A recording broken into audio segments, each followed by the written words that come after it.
Antelope बहुत ही सुंदर जानवर होते हैं जो अफ्रीका, एशिया और उत्तरी अमेरिका में पाए जाते हैं।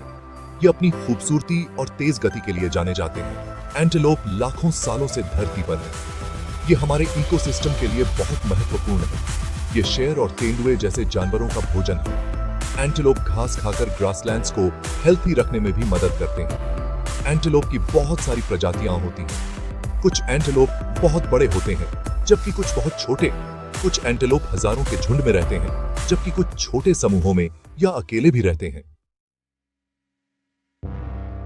लाखों साल पहले एंटेलोप के पूर्वज पहली बार धरती पर दिखाई दिए थे।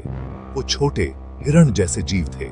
समय के साथ यही जीव विकसित होकर आज के एंटेलोप बने। प्राचीन एंटेलोप के जीवाश्म दुनिया भर में पाए गए हैं। ये जीवाश्म हमें यह समझने में मदद करते हैं कि समय के साथ एंटेलोप कैसे विकसित हुए। वैज्ञानिकों का मानना है कि एंटेलोप और मवेशियों का एक ही पूर्वज था। यह पूर्वज एक छोटा खुर वाला स्तनपायी था जो लाखों साल पहले रहता था। एंटेलोप अपनी रफ्तार के लिए जाने जाते हैं। एंटेलोप की कुछ प्रजातियां बहुत तेज दौड़ सकती हैं।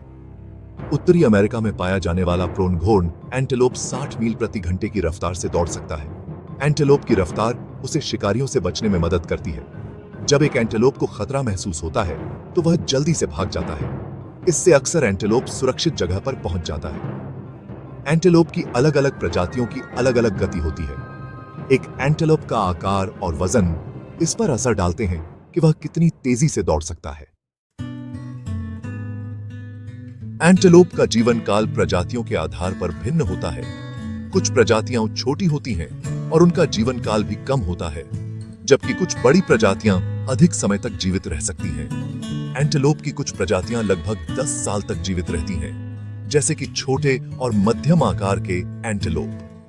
ये प्रजातियां अक्सर अपने जीवन के पहले कुछ वर्षों में ही परिपक्व हो जाती हैं, जबकि अन्य 20 साल तक जीवित रह सकती हैं। बड़ी प्रजातियां जैसे कि एल्क और कूडू लंबी उम्र जीने के लिए जानी जाती हैं।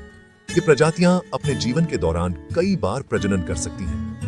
जंगल में एक एंटेलोप का औसत जीवन काल कैद में रहने वाले एंटेलोप की तुलना में कम होता है। जंगल में उन्हें प्राकृतिक खतरों का सामना करना पड़ता है, जो उनकी जीवन प्रत्याशा को प्रभावित करता है। ऐसा इसलिए है क्योंकि जंगल में एंटेलोप को कई खतरों का सामना करना पड़ता है, जैसे शिकारी और बीमारियां। शिकारी जैसे शेर और तेंदुए एंटेलोप के लिए सबसे बड़ा खतरा होते हैं। इसके अलावा बीमारियां और परजीवी भी उनकी जीवन प्रत्याशा को कम कर सकते हैं।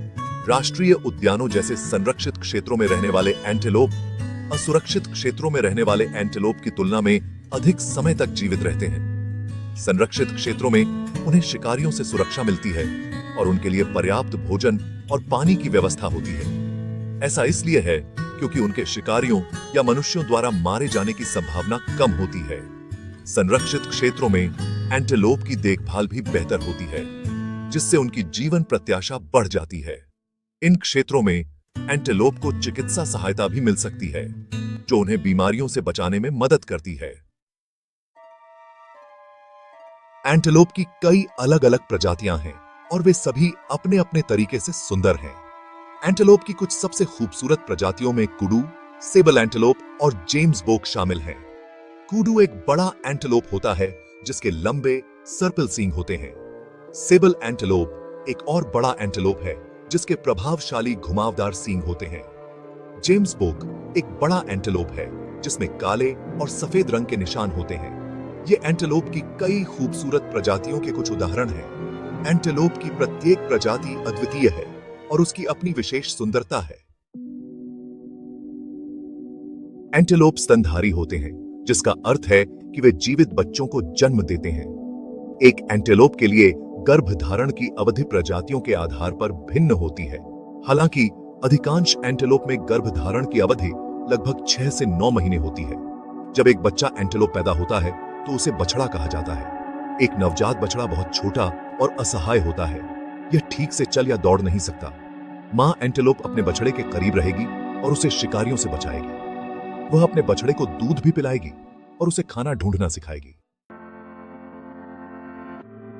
जैसे जैसे एक बछड़ा बड़ा होता है, वह ठोस भोजन खाना शुरू कर देगा।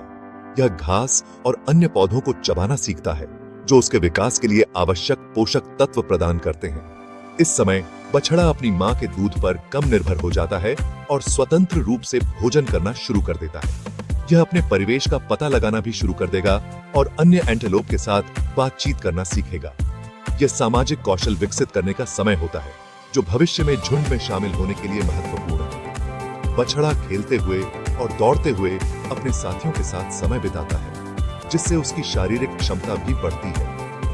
युवा एंटेलोप आमतौर पर अपने जीवन के पहले कुछ वर्षों तक अपनी मां के साथ रहते हैं। इस दौरान वे अपनी मां से सुरक्षा और मार्गदर्शन प्राप्त करते हैं। मां की एंटेलोप अपने बछड़े को शिकारियों से बचाने के लिए हमेशा सतर्क रहती है और उसे जीवित रहने के लिए आवश्यक कौशल सिखाती है। उसके बाद वे या तो एक झुंड में शामिल हो जाते हैं या अपना झुंड बना लेते हैं। झुंड में शामिल होने से उन्हें सुरक्षा मिलती है और भोजन की खोज में मदद मिलती है। झुंड में एंटेलोप एक दूसरे के साथ संवाद करते हैं और सामूहिक रूप से शिकारियों से बचाव करते हैं। जब एक एंटेलोप परिपक्वता तक पहुंचता है तो वह एक साथी की तलाश शुरू कर देगा। यह समय उनके जीवन का एक महत्वपूर्ण चरण होता है, जब वे अपने जीन को अगली पीढ़ी तक पहुंचाने के लिए तैयार होते हैं। साथी की खोज में एंटेलोप अक्सर लंबी दूरी तय करते हैं और विभिन्न व्यवहारिक प्रदर्शन करते हैं। आमतौर पर बारिश के मौसम में एंटेलोप साथी की तलाश करते हैं। इस समय पर्यावरण में प्रचुर मात्रा में भोजन और पानी उपलब्ध होता है, जो प्रजनन के लिए अनुकूल परिस्थितियां प्रदान करता है। बारिश के मौसम में एंटेलोप अधिक सक्रिय होते हैं और उनके प्रजनन व्यवहार में वृद्धि होती है। संभोग के बाद मादा एंटेलोप 1 या 2 बछड़ों को जन्म देगी। जन्म के बाद मादा अपने नवजात बछड़ों की देखभाल करती है और उन्हें सुरक्षित स्थान पर ले जाती है। बछड़े जल्दी ही खड़े होकर चलना सीख जाते हैं, जिससे वे शिकारियों से बचने में सक्षम होते हैं। मादा एंटेलोप अपने बछड़ों को दूध पिलाती है और उन्हें जीवित रहने के लिए आवश्यक कौशल सिखाती है। एंटेलोप पारिस्थितिकी तंत्र में एक महत्वपूर्ण भूमिका निभाते हैं। ये सुंदर जीव न केवल घास के मैदानों की शोभा बढ़ाते हैं, बल्कि वे पारिस्थितिकी तंत्र के संतुलन को बनाए रखने में भी अहम योगदान देते हैं। वे शिकारियों जैसे शेर, तेंदुए और चीते के लिए भोजन का स्रोत हैं। इन शिकारियों के लिए एंटेलोप का होना बहुत जरूरी है, क्योंकि यह उनके आहार का मुख्य हिस्सा होते हैं। शिकारियों के लिए एंटेलोप का पीछा करना और उन्हें पकड़ना एक चुनौतीपूर्ण कार्य होता है, जो उनके शारीरिक और मानसिक विकास के लिए भी महत्वपूर्ण है। एंटेलोप चरने से घास के मैदानों को स्वस्थ रखने में भी मदद करते हैं। जब एंटेलोप घास खाते हैं तो वे घास के मैदानों को संतुलित रखते हैं और अत्यधिक घास के बढ़ने से रोकते हैं। इससे घास के मैदानों में अन्य पौधों और जीवों के लिए भी जगह बनती है। जब एंटेलोप चरते हैं तो वे घास के मैदानों पर उगने वाली घास और अन्य पौधों को खाते हैं। यह प्रक्रिया घास के मैदानों को स्वस्थ और विविध बनाए रखने में मदद करती है। एंटेलोप के चरने से घास के मैदानों में पौधों की विविधता बढ़ती है, जिससे अन्य जीवों को भी लाभ होता है। इससे घास के मैदानों को ऊंचा होने से रोकने में मदद मिलती है। एंटेलोप के चरने से घास के मैदानों में पौधों की ऊंचाई नियंत्रित रहती है, जिससे अन्य छोटे जीवों को भी रहने और भोजन प्राप्त करने में आसानी होती है। एंटेलोप का गोबर भी पारिस्थितिकी तंत्र के लिए फायदेमंद होता है। एंटेलोप का गोबर एक प्राकृतिक उर्वरक के रूप में कार्य करता है, जो मिट्टी की उर्वरता को बढ़ाता है और नए पौधों के विकास को प्रोत्साहित करता है। एंटेलोप का गोबर एक प्राकृतिक उर्वरक है, जो मिट्टी को समृद्ध बनाने में मदद करता है।